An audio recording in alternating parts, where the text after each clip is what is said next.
নমস্কার, আমি টুলু। আমার একটা নতুন রেসিপিতে আপনাদের সবাইকে স্বাগত। আজ হবে সম্পূর্ণ নিরামিষ অরেঞ্জ কেক।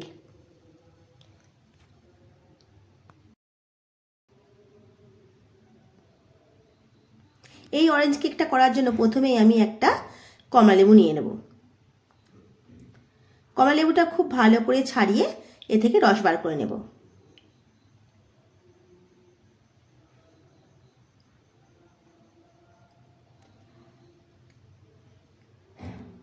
এবারে নিয়ে নেব 1 কাপ চিনি।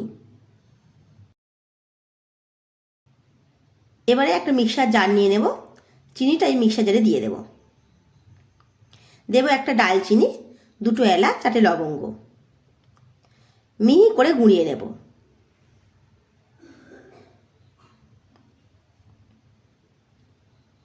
খুব ভালো করে গুঁড়িয়ে নিয়েছি। এবার একটা বাটি নিয়ে নেব। এর মধ্যে দিয়ে দেব গুঁড়ো করা চিনিটা।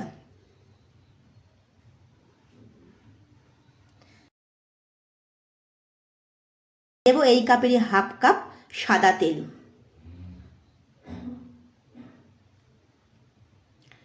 খুব ভালো করে চিনিটা তেলের সঙ্গে মিশিয়ে নেব।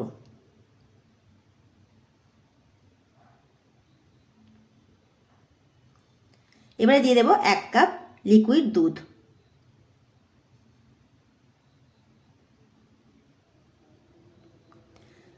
দুধটার সঙ্গে চিনিটা খুব ভালো করে মিশিয়ে নিতে হবে। সেই জন্য আমি নিয়ে নেব একটা মিক্সার জার। মিক্সার জারে এই মিশ্রণটা আমি দিয়ে দেব।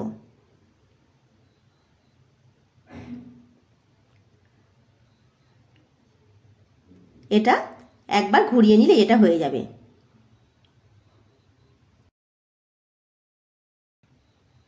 খুব ভালো করে ফেটানো হয়ে গেছে।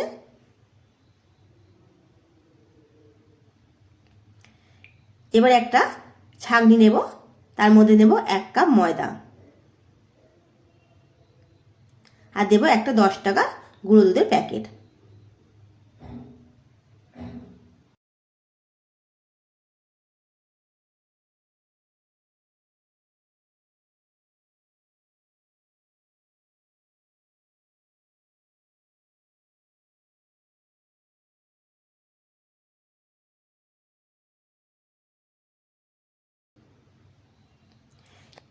খুব ভালো করে সব কিছু মিশিয়ে নেব।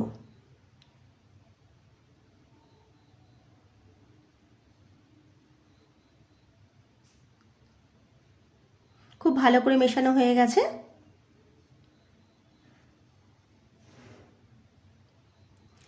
এবারে দিয়ে দেব যে লেবুর রসটা করে রেখেছিলাম, সেই লেবুর রসটা এর মধ্যে দিয়ে দেব।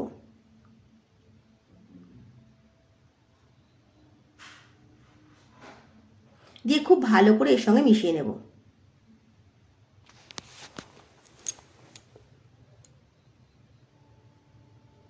খুব ভালো করে মেশানো হয়ে গেছে। দেখুন ব্যাটারটা ঠিক এই রকম হবে।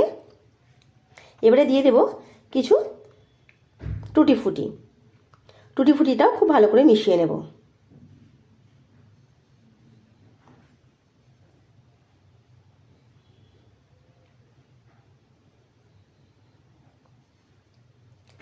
এবারে দেব 2 চামচ অরেঞ্জ ফুড ফ্লেভার। যেহেতু আমি অরেঞ্জ কেক করছি, ওই জন্য অল্প একটু অরেঞ্জ ফুড ফ্লেভারটা দিলাম। দেব হাফ চামচ বেকিং পাউডার আর সামান্য একটু দেব বেকিং সোডা, স্বাদ মতো নুন। বেকিং পাউডারের মধ্যে অল্প একটু জল দেব, দিয়ে ব্যাটারের সঙ্গে খুব ভালো করে মিশিয়ে নেব। এইটা বেশি ফেটাবো না, একটু মিশিয়ে নিলেই এটা হয়ে যাবে।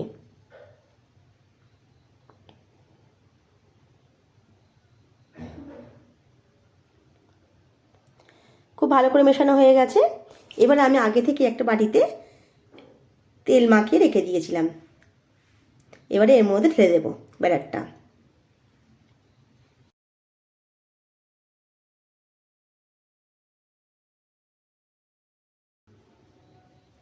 একটু ট্যাপ করে নেব। এবারে ওপর থেকে কিছু কুচানো কাজু বাদাম আর কিশমিশ সাজিয়ে নেব।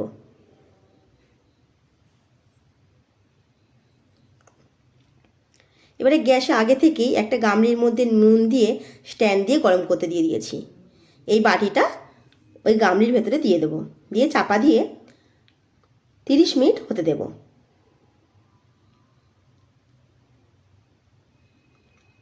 দেখুন 30 মিনিট পর আসছি, আমার কেকটা কত সুন্দর হয়ে গেছে। আমি ছুরি দিয়ে এবার চেক করে নিচ্ছি। দেখুন ছুরির গায়ে লাগছে না। কেকটা আমার হয়ে গেছে, এবার এটা নামিয়ে নেব।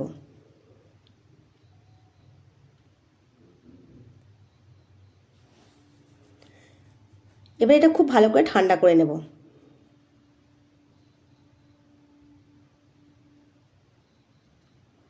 খুব ভালো করে ঠান্ডা করা হয়ে গেছে, আমি কেকটা এবারে একটা থালার মধ্যে বার করে নেব।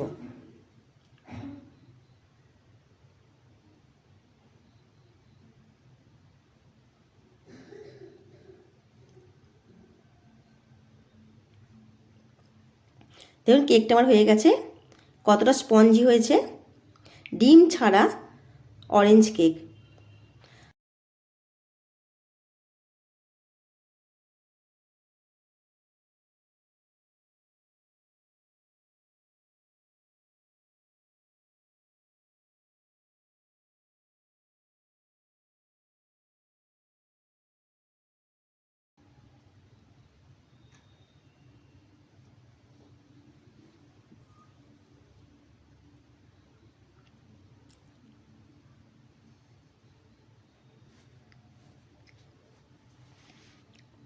দেখুন কতটা স্পঞ্জি হয়েছে